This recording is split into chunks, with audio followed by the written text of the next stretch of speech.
Guys চাচা হোটেলত আহিব এইগুলো। হাই গাইস আসসালামু আলাইকুম, খুশান্দিত মোৰ ইউটিউব চেনেলত। আৰু এতিয়া মই ৰুমত আছোঁ, যাম এতিয়া মই কমলেশ দাৰ ঘৰত। প্ৰথমত তাত যাই কিনে অলপ কাম আছে সেইটো কৰিম, আনিব ব্লগ। আৰু প্ৰথমত মই স্পৰ্টিংটো চেঞ্জ কৰি লওঁ। স্পৰ্টিংটো পিন্ধি কিনে মই নাযাম, বাহিৰত বহুত ৰ'দ আছে, মোৰ হাত চাত পূৰা ক'লা হৈ যাব। ফাইনেলি গাইছ মই স্পৰ্টিংটো চেঞ্জ কৰি চাৰ্ট লগাই ল'লোঁ আৰু এতিয়া ওলাই যাওঁ ঘৰৰ পৰা। বহুত লেট হৈ গ'ল, 10টা বাজি গ'ল। মই চুইচটো অফ কৰি লওঁ, হৈ গ'ল গাইছটো ওলাই গ'লোঁ ঘৰত।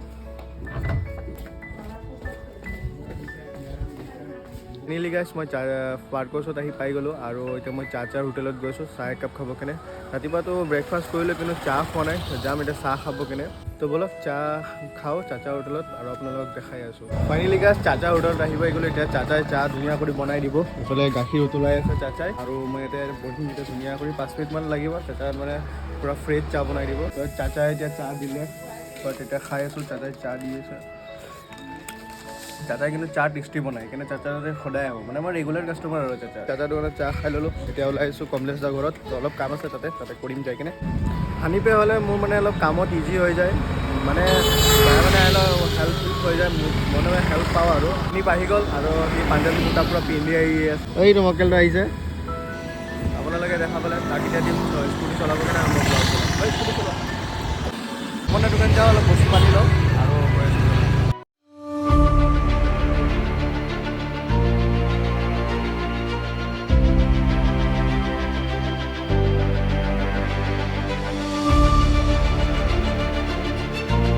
লাগিছে আজিতো জুম্মা বে, জুম্মা যাব লাগিছিলে।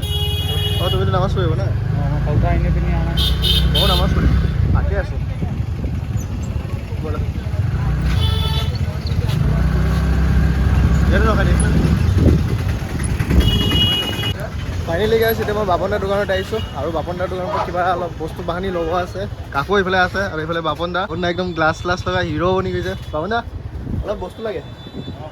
69 হা। ফাইনেলি গাইছ বস্তুবিলাক লৈ ল'লোঁ, এইবিলাক দেখা পাইছে। আৰু এইটো বাহিৰত খাৰা হৈ আছে, বিলটো ল'ব বাকী আছে, বিলটো বনোৱা হৈ গ'ল। আৰু এতিয়া লৈ কেনে ডাইৰেক্ট যাম কমলেশ দাৰ ঘৰত। কমলেশ দাৰ ঘৰৰ পৰা বস্তুটো থ'ম আৰু জুম্মা আহিম। আৰু আজি শুকুৰবাৰ, টাইম হৈ গ'ল 12:13 আৰু জুম্মাৰ লেট হৈ আছে। পটাপট যাওঁ আৰু থওঁ আৰু আহি কেনে জুম্মা যে পঢ়োঁ। তাৰপিছত ফাইনেলি গাইছ তো মই নামাজ পঢ়ি ল'লোঁ আৰু এতিয়া কমলেশ দাৰ ঘৰত আছোঁ। আৰু কমলেশ দাৰ ঘৰৰ ওপৰত চাদৰ ওপৰত আছোঁ, ব্লগ বনাই আছোঁ। বাট কমলেশ দা নাই এতিয়া, আৰু ঘৰৰ ভিতৰত মানে এনেকুৱা ভিডিঅ'টো বনোৱাটো ভাল নহয়। তাৰপিছত কামখিনি গোটেইখিনি আছে, কামখিনি গোটেইখিনি কৰি লওঁ, তাৰপিছত আপোনালোকক লগ পাই আছোঁ আকৌ। ফাইনেলি গাইছ কমলেশ দাৰ মানে কাম শেষ আৰু পিছফালে হানিফ বহি আছে, এই পৰা ফূৰ্তি। কাম শেষটো এতিয়া ঘৰত যাব পাৰিব। বলক এতিয়া ঘৰত নাযাওঁ, আৰু এটা কাম আছে, সেই কামটো কৰি কিনে তাৰপিছত ফ্ৰেছ হৈ যাম। পূৰা লেতেৰা হৈ পূৰা চাফা হৈ ৰেডি হৈ গ'লোঁ আৰু মগৰিবৰ নামাজো পঢ়ি ল'লোঁ। মগৰিবৰ নামাজ মানে ইম্পৰ্টেণ্ট আছিলে, পঢ়ি ল'লোঁ। আৰু এতিয়া ঘৰৰ বাহিৰত আন্ধাৰ হৈ গ'ল, চাই ল'ব পাৰে এতিয়া আন্ধাৰ হৈ গৈছে। চবৰ ঘৰত লাইট জ্বলি গ'ল, মোৰ ঘৰতো লাইট জ্বলি গ'ল। আৰু এতিয়া মই ঘৰতে আছোঁ, মানে ৰুমত আছোঁ। আৰু এতিয়া ওলাই যাম তাৰ্জুদাৰ ঘৰত, মানে তাৰ্জুদাই মাতি আছিলে দিনৰ পৰা। অলপ মানে মই কামত আছিলোঁ আৰু আপোনালোকে জানে কমলেশ দাৰ ঘৰত গ'লোঁ। পিছত এতিয়া মানে ভাবি আছোঁ কি ইয়াতে ব্লগটো সমাপ্ত কৰোঁ নেকি, নহ'লে যদি পাৰোঁ যদি মই আউটডোৰত যাই কিনে ব্লগ বনাম, যদি বনাব পাৰোঁ। নহ'লে মোৰ এতিয়া বহুতকেইটা কামো আছে, আহি কিনে মোৰ মানে ৰাতিৰ খানা তৈয়াৰী কৰিব আছে। আৰু তাৰ্জুদাৰ ঘৰত যাতে ফেন এটা লগাব আছে, ব্লগ এডিট কৰিব আছে, আপলোডো কৰিব আছে, থাম্বনেইল বনাব আছে, বহুত কাম আছে। তো গাইছ তো লাইফষ্টাইল ব্লগ কেনেকৈ লাগিলে কমেণ্ট কৰি ক'ব। কিয় মই ভাবি আছোঁ কি এতিয়াৰ পৰা মই লাইফষ্টাইল ব্লগ বনাম, যেতিয়ালৈকে মই ব্লগ বনোৱাৰ পৰা শিকি নাযাওঁ। বাট মই এতিয়া শিকি আছোঁ আৰু এতিয়া টাইম হৈ আছে 6:14 আৰু এতিয়া মই যাম তাৰ্জুদাৰ ঘৰত আৰু অলপ মাৰ্কেট যাম, বজাৰ কৰিম। চাওঁ যদি ব্লগ বনাব পাৰোঁ তেওঁ বনাম, নহ'লে আৰু কালি একেবাৰে। এতিয়াই আলবিদা কৈ দি আছোঁ, আজিৰ কাৰণে ইমানখিনিতে আলবিদা, tata bye bye, take care.